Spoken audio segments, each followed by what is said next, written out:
오늘 강연의 제목은 21세기 종교와 종교 갈등입니다. 21세기 갈등은 20세기 갈등과는 다른 갈등이라는 견해가 있습니다. 20세기 갈등은 동서 이념 대결 갈등이었죠. 근데 21세기 갈등은 문명 충돌 또는 문명 갈등이라는 세무엘 헌팅턴의 가설이 있었죠.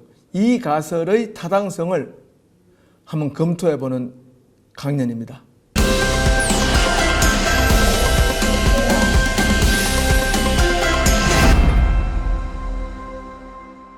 숭실대학교 인문대 기독교학과 김회권 교수입니다.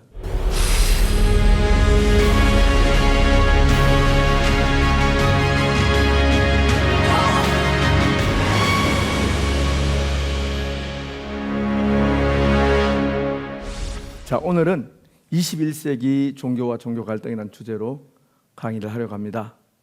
자, 종교와 종교 갈등, 이 조합은 매우 낯선 조합입니다. 종교는 사회 갈등을 해소하는데 좀 더 치중하는 공적 기관으로 알려져 있는데, 종교가 갈등이라는 단어와 조합을 하면은 우리가 불편해집니다. 티토가 만들어둔 유고 연방이 해체되면서 이제 티토 연방 안에는 작은 영내 국가들 사이에 갈등이 일어납니다. 근데 놀랍게도 그 갈등의 축을 보니까 인종, 에스닉 아이덴티티와 종교적 아이덴티티가 일치하는 그룹과 일치하지 않는 그룹 사이에 갈등이 일어났는데, 이 갈등이 너무 격렬했습니다. 한때 티토 연방에 같이 속했던 그런 이웃 인접 국가를 세르비아계 정교의 국민들이 이슬람 사람들 9,000명을 죽이는 이런 사태가 벌어졌습니다. 이걸 보고 나서 이런 엄청난 만행을 이제 막 목격하기 시작하면서 민족 문화 자산이 된 종교, 특히 민족성과 인종성의 정체성을 규정하는 데 도움이 되는 그런 종교는, 즉 민족 문화 자산이 된 종교는 문명 충돌을 주도하는 갈등의 축이 될 수 있다라는 주장을 했습니다.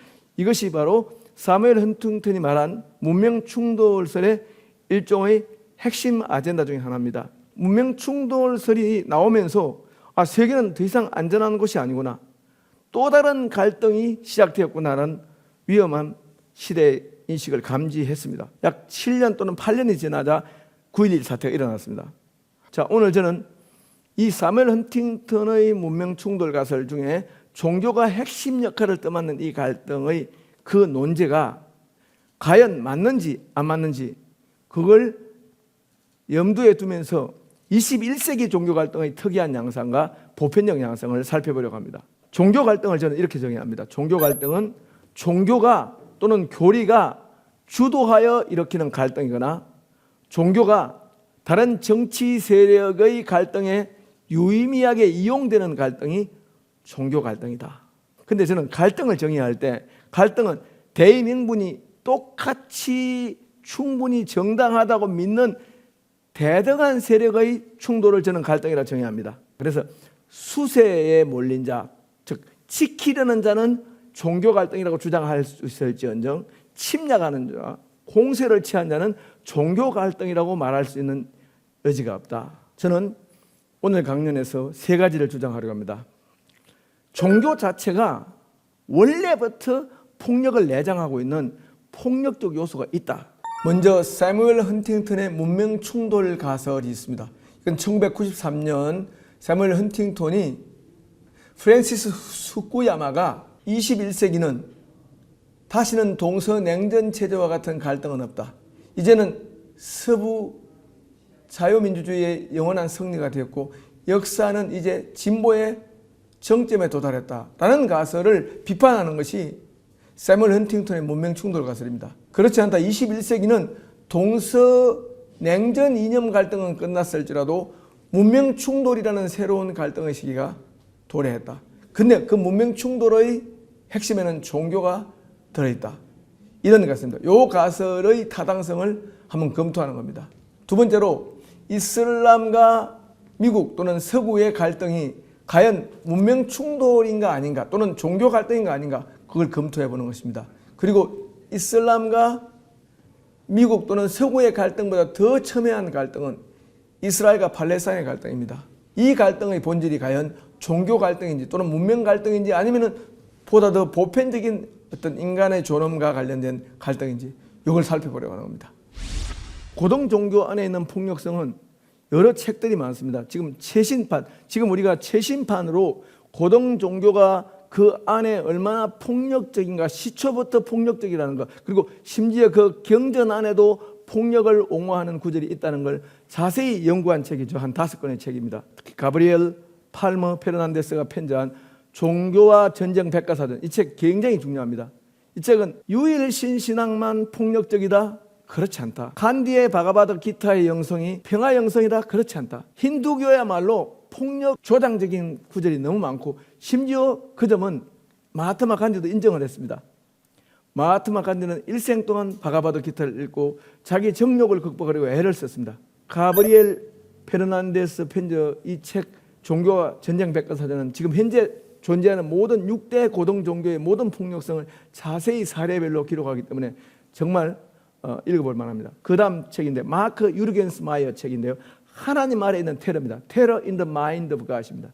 이 책은 기독교와 유대교 이쪽 폭력성을 많이 다뤘습니다.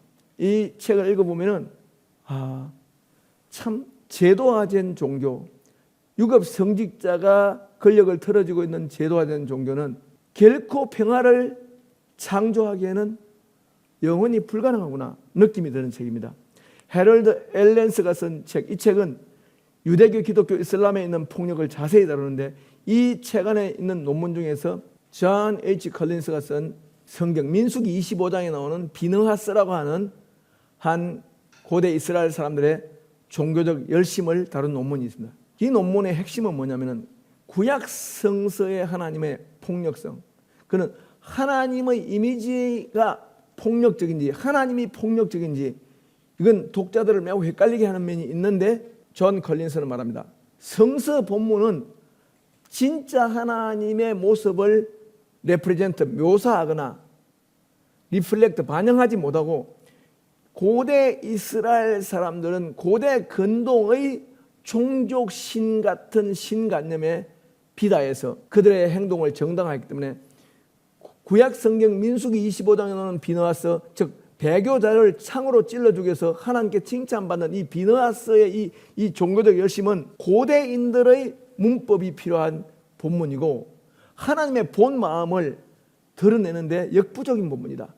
그 다음에 이 찰스 셀렌굿, 이 Sacred Fury, 이 거룩한 분노라는 책도 굉장히 중요한데 이 사람은 이스라엘 팔레스타인 갈등, 이슬람 서방의 갈등을 종교적 갈등이라 보려고 하는 약간 극단적인 입장을 취합니다. 무하마드가 초창기에 이슬람의 자기 완결적 생활 공동체인 umma를 창조하라고 명령할 때 이런 명령을 했습니다. 이슬람의 법이 통치하지 않는 땅을 이슬람의 법이 통치하는 땅으로 바꾸기 위해서는 이슬람 교도들은 이슬람의 통치에 들어오지 않는 알하브르, 이 알하브르라는 땅을, 이 교도의 땅을 이슬람의 법적 통치 안으로 편입시킬 때까지 전쟁을 멈출 수 없는 것처럼 가르쳤습니다. 하마스의 최고 지도자가 레바논 텔레비전 방송에서 이런 말을 했습니다. 이슬람 존재 자체가 만악의 뿌리다. 이슬람은 존재할 수다. 이슬람은 우리 땅에 존재할 몫이 없다. 이슬람 존재 자체는 건절되던 악이다 라는 주장을 할 때 정확하게 지금 찰스 셀렌군이 말한 이 무하마드의 초기 umma 공동체 명령에서 그런 근거가 나온다고 주장합니다. 자, 근데 이제 이 찰스 셀렌군은 좀 지나쳤다고 보는 사람이 있습니다. 그 사람이 누구냐면은 레오나르도 와인버그와 아미 페다주르가 편지한 종교적 근본주의와 정치적 극단주의, 이 책에는 그렇지 않다. 세속적인 동기로 전쟁하면서 종교적인 레토릭을 동원한 경우가 너무 많기 때문에 세속적이고 생존투쟁에 가까운 갈등을, 그 생존투쟁에 가까운 그런 아우성을 종교의 언어로 무마하거나 그걸 뚱쳐서는 안 된다. 특정한 종교적 폭력을 정당화하는 구절은 특정한 역사적 시점에 생성된 문서이기 때문에 재해석해야 한다. 오늘날 이 경전을 그래도 살리려고 하는 사람들의 해석입니다. 폭력을 옹호하는 구절과 폭력 자체를 상대하고 비난하는 구절이 있습니다. 너는 피를 너무 많이 흘렸어. 그래서 너는 내 성전을 지을 자격이 없다라고 말하면서 하나님이 다윗이 흘린 피 흘림에 대해서 책임을 묻습니다. 이런 구절들을 볼 때 성경 안에는 이미 폭력을 비판하는 내적 논리도 있고 폭력을 옹호하는 것처럼 보이는 본문을 상대하는 내재적 비판이 있기 때문에 성경을 해석할 때 또는 코란을 해석할 때 이런 코란의 특정 구절 또는 구약 성경의 특정 구절 때문에 오늘날 그 경전을 갖는 고등 종교가 폭력적이 되었다고 말하는 것은 논리적으로 비약이다. 이런 결론이 나옵니다. 그러나 고등 종교의 경전 안에는 폭력을 비판하는 구절이 많았고 그리고 고등 종교 안에 나온 특정 구절로 폭력을 자행했던 역사를 비판적으로 숙고하고 성찰하는 경우가 굉장히 많았다. 특히 기독교는 폭력을 자행했던 기독교 역사를 끊임없이 비판적으로 성찰한 역사가 있었다. 왜 이슬람은 이렇게 미국과 서구가 주도하는 세계 질서에 들어오지 못하고 이렇게 많이 폭력적으로 저항할까? 라는 질문이 생길 수 있습니다. 미국과 서구의 이 기독교 문명권이 주도하는 국제 질서, 국제 기구, 이런 국제 정치 이념, 자유의 이념, 이런 모든 배타적 정의, 이런 거에 대해서 맞선다. 예를 들어 자유만 하더라도, 민주주의만 하더라도 아프가니스탄과 파키스탄과 이란은 전혀 다릅니다. 아프가니스탄 사람들에게 1인 1표의 민주주의를 이렇게 미국이 가르치려고 했습니다. 그런데 아프가니스탄 전통사회는 절대로 1인 1표주의가 민주주의라고 보지 않습니다. 우리 umma 공동체, 우리 공동체의 최선의 결정을 하는 추장, 사심이 없고 공평한 추장의 의견이 1인 1표 민주주의가 결정하는 것보다 훨씬 낫다고 믿습니다. 그러니까 추장의 의견을 무시하고 모든 사람에게 1인 1표 투표권을 주려는 미국을 이해를 못합니다. 다시 말해서 민주주의에 대한 이해가 다릅니다. 인권에 대한 이해가 다릅니다. 그러니까 여성의 인권에 대한 이해도 완전히 다릅니다. 이슬라믹 스테이트라고 하는 그런 극단적인 단체가 있죠. 이게 사실 이란과 매우 밀접합니다. 이란과 밀접한 단체이고 헤즈볼라라고 하는 이 레바논에 있는 반군 단체도 마찬가지입니다. 예멘 반군 전부 다 이란의 그 시아파 국가의 지도를 받는 단체들이잖아요. 이 단체는 근본주의입니다. 이슬람의 법대로 통치하는 나라, 그 나라가 올 때까지 우리는 투쟁을 멈추지 않겠답니다. 근데 이거는 보통 시리아라든지 예멘이라든지 이런 레바논의 세속 정부들과는 충돌합니다. 특히 시리아, 예멘은 분명히 독실한 이슬람 국가인데도 반군, 그 반군과 전쟁을 하고 그 반군을 물리치기 하기 위하여 미국과 러시아 도움까지 받아가면서 지금 반군과 전쟁을 합니다. 그러니까 극단적인 이슬람 근본주의 단체는 지금 현재 이슬람 국가 자체의 온건한 외교적 이런 행보를 못 참는 거죠. 그러니까 그러면 이슬람 국가들은 누구의 도움을 받아야 될까요? 자국 내에 압력하는 반군들을 격퇴하기 위해서 미국 도움 받아야 되고 영국 도움 받아야 되고 심지어 러시아의 도움도 받아야 되는 거죠. 미국이 이스라엘 정책을 변경하고 이슬람에 대한 올바른 태도를 결정하지 않으면은 이 충돌은 사무엘 헌팅턴의 말입니다. 내가 원하지 않아도 이 충돌은 일어날 수밖에 없다라고 주장합니다. 그러니까 오히려 제가 볼 때 미 국무성과 깊이 같이 일하고 미국 국무성 학자들에게 이렇게 많은 영향을 끼쳤던 사람이지만 참 현실적으로 오히려 또 이런 함의를 갖는 연구를 했습니다. 다음 주제로 넘어가려고 하는 것은 그러면 누가 종교적 명분에 더 자주 쏘는가? 이걸 우리 이스라엘 건국 역사를 볼 때 종교적 명분에 호소한 사례를 볼 수 있습니다. 다시 말해서 이스라엘 초기 시온주의 운동가들이 놀랍게 세속주의자인데 종교적 연막을 썼습니다. 이 백인은 나중에 1972년에 사다트 대통령과 평화협정을 이끄는 사람인데 이 사람이 완전히 극우 민병대 출신 대장입니다. 벤 구리온도 마찬가지, 모세 다얀도 마찬가지, 모든 이스라엘 초창기 지도자는 전부 다 민병대 군사 경력을 가졌습니다. 아랍 사람들에게 보였던 이스라엘 민병대 조직 독립해방 투쟁들은 우리나라 같으면 어열단 같습니다. 어열단. 이런 어열단 같은 이런 단체들은 테러리스트로 보였습니다. 그들은 종교적 명분으로 테러를 일으킨 자로 보인 겁니다. 왜냐하면 아브라함 언약을 언약했거든요. 그런데 알고 보니까 종교적 언어를 써서 투쟁했대서 그들이 종교적인가? 아닙니다. 그들은 아브라함 언약을 배반한 사람들입니다. 왜? 종교적 아이덴티티가 민족적 아이덴티티가 다르다고 배제하면 그는 절대로 아브라함 종교가 아닙니다. 아브라함 종교의 특징은 뭐냐면요, 종교와 민족 그 모든 것을 초월하여 환대하는 것, 타자를 환대하는 게 아브라함 종교의 핵심입니다. 도망친 노예가 숨 쉴 수 있는 유일한 곳은 이스라엘입니다. 이렇게 친절한 나라입니다. 이게 신명기 21장과 신명기 10장 등에 나옵니다. 우리가 오늘날 대중들의 마음속에 이슬람 너무 폭력적이다, 이슬람 너무 테러리스트 같아 라는 인상을 주는 그런 사람들의 종교적 용어마저도 우리가 종교적이라고 해서 안 되는 거죠. 오스만 빈 라덴이 9.11 테러 사태 이후에 영상에 나와서 야훼를, 그 알라를 찬양하는 장면이 나옵니다. 거의 대다수 이슬람 사람들은 그 빈 라덴의 알라 찬양에 찬동하지 않았을 거라 봅니다.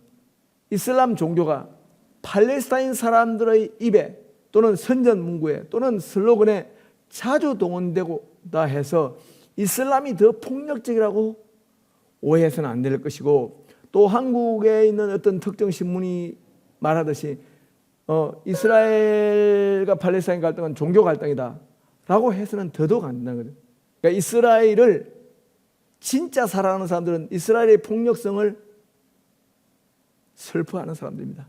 근데 이스라엘 핵심 지식인들은 이스라엘 이 폭력적 시온주의는 이스라엘의 미래가 절대로 될 수 없고 우리 후손들에게 물려줄 수 없는 나라다, 이런 나라. 시온주의의 종말에서 아브라함 부르크라는 사람은 진짜 우리 후손들이 자랑스러워할 만한 나라, 우리 조국은 적의 시체를 세지 말고 우리가 도륙한, 우리가 쳐부순 원수들, 우리가 쳐부순 그런 우리의 이웃 원수들이라는 그들의 눈물, 그들의 슬픔, 그들의 아우성, 그걸 이해할 수 있는 나라가 우리나라의 미래가 된다, 이렇게 주장합니다. 이스라엘과 팔레스타인의 갈등 더 확장하면은 미국 기독교 문명권 국가인 미국과 서구 유럽과 이슬람의 갈등은 종교가 비껴서 이용되는 갈등이 훨씬 더, 갈등의 양상이 훨씬 많다는 이야기를 하고요. 그리고 종교 갈등이 되기에는 모자란 가장 핵심적인 부분은 그들의 종교의 본질이 뭔가를 그걸 제시하고 그걸 성취하는 과정에서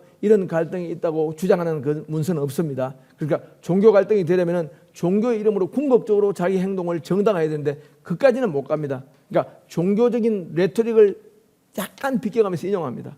이 정도였기 때문에 종교 갈등이라 할 수는 없습니다. 오늘날도 무슨 갈등, 예를 들어서 좌우 갈등, 이념 갈등 이런 것도 우익과 좌익의 갈등 이렇게 이제 보면 비슷하게 그런 큰 거대 담론 밑에 있는 연약한 자의 인간 존엄 사수투쟁, 이런 걸 우리가 놓칠 수 있기 때문에 정치적인 어떤 말이 갖는 어떤 뭐랄까 허여식이랄까요, 그런 것들이 우리가 비판적으로 성찰해야 될 부분이 아닌가 이런 생각합니다. 저는 오늘 제 강의의 핵심 주제는 이만큼 하면 다 했습니다. 감사합니다. 저는 이번 바투타의 여행기를 읽어보면은 이스라엘 사람들이 팔레스타인 또는 아랍 사람들에 대해서 갖는 편견, 또는 기독교가 이슬람에 대해서 갖는 편견을 좀 극복할 수 있습니다. 왜냐하면 정말 생활 이슬람, 보통 사람의 이슬람은 얼마나 평화롭고 얼마나 친절한가를 자세히 보여주는 책이 14세기 모로코 이슬람 여행자가 쓴 책이 이번 바투타 여행기거든요.